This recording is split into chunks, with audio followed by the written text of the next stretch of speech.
world building is concerned, I can't talk today. As far as the world building and the premise is concerned, I'd say it's pretty decent. Again, is it completely original? No, but I like what Alexandra Bracken did with it, with the science fiction dystopian world, um, and the world she's created with the powers and everything.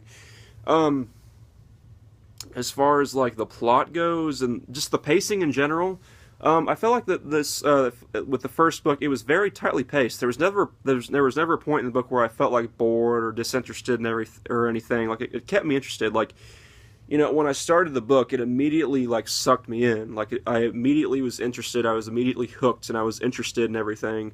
So that's a good thing. If I'm reading a book that doesn't suck me in, and it's just like it's not immediately hooking me, or it's not like, and I'm not just talking about like just the first page. I'm talking about if I've read like 20 pages of the book so far and it's still not sucking me in or getting me interested, that's a bad sign. But with this book, that didn't happen. So, as far as the pacing, as far as the plot goes, I was intrigued. Yeah, so I'd say as far as that aspect goes, it was pretty good. Now the characters. Characters are a big thing for me in books, okay? If if the characters have to at least be somewhat interesting, I have to at least care somewhat for the characters. If you have characters in a book that I can't care about like whatsoever, I'm gonna have a really hard time getting through a book. I mean, unless the plot is just like very, very, very intricate and very interesting, and there's a lot of twists and turns. If the characters aren't at least somewhat fleshed out or somewhat developed or somewhat relatable or anything or somewhat likable, anything, I'm going to have a hard time getting through the book. Luckily, though, these characters were not cardboard cutouts. They were not one-dimensional. They all had their flaws. They all had their backstories. They were all relatable in some way. You really grow to care about these characters. You really grow to care about Ruby, who is the main character and our main narrator. It's told from the first person point of view. You really grow to care about Liam and Chubbs and Zoo and just other characters that come in later in the series, and you really grow a connection to these characters. You really feel for them and relate to them and everything, and that's a really good sign. So, Alexandra Bracken, she did do a good job of developing these characters. Even in this book alone, and especially later on down the series, but we're just reviewing the first book for now, but it's just in this book alone, she did a really good job of developing the characters. I mean, in the beginning of the book, you see Ruby, who views herself as kind of a monster because of what her abilities are and what she can do, but even at the ending of this book, you see her starting to change a little bit. You start to see her get a little bit more confidence and a little bit more sure of herself, and you start to see her grow, even in this first book. But yeah, I mean, so none of the characters, they all felt real. They didn't feel like just one-dimensional cardboard cutouts. So the characters were very good, and they kept me entertained as well as the plot. So, there were a few twists. But I kind of saw them coming. So I guess if I had a criticism, it would be that some of the twists were a bit predictable. Like when Ruby was busted out by Kate, and they met up with Rob, and these two were going to take him to the Children's League. I could already tell from a mile away that yeah, these people they have their own agenda. Like this isn't going to turn out well.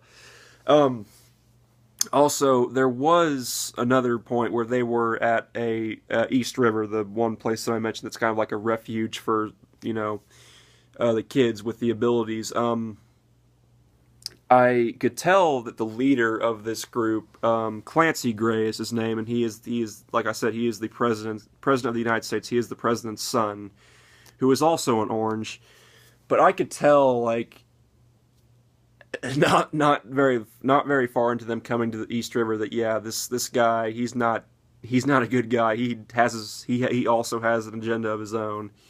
So I guess yeah, I mean the twists, I guess if you could call them that, were a bit predictable, but they weren't bad. I mean, Also, I find that Alexandra Bracken, her writing is perfectly fine, but and look, as far as writing goes, I can appreciate good writing.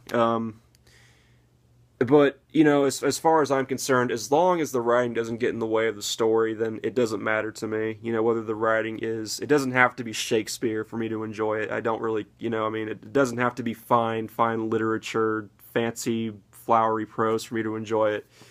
Um, and usually with young adult, it is refreshing because usually with young adult novels, I mean, it's not Shakespeare, it's not Ernest Hemingway writing, but it's straight, it's to the point, so that's what I enjoy about it. Um, and with Alexandra Bracken's writing, it is the same way. She is a very good writer. She is descriptive, which I appreciate. Although I do find that at points she could be a little bit over descriptive with her writing. Like she would be describing a room or something, and I would just be like I'd be trying to picture it in my mind. I'd be like, wait, what? Wait, what? Wait, what does the room look like? What's going on here? So I guess if I had another criticism, it would be that the writing could be a little bit over descriptive at times. Like Alexander Bracken could overwrite at times. So that'd be another criticism that I would have.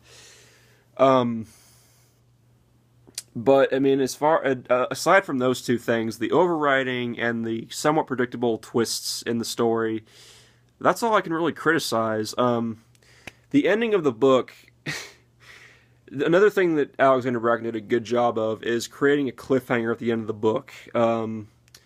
Basically, I guess this is again kind of a spoiler, but I won't say who. But one of the characters that we have gotten to know throughout this whole book and that we've kind of traveled with gets shot, and we don't know whether they lived or died at the end of the book. So it's kind of like,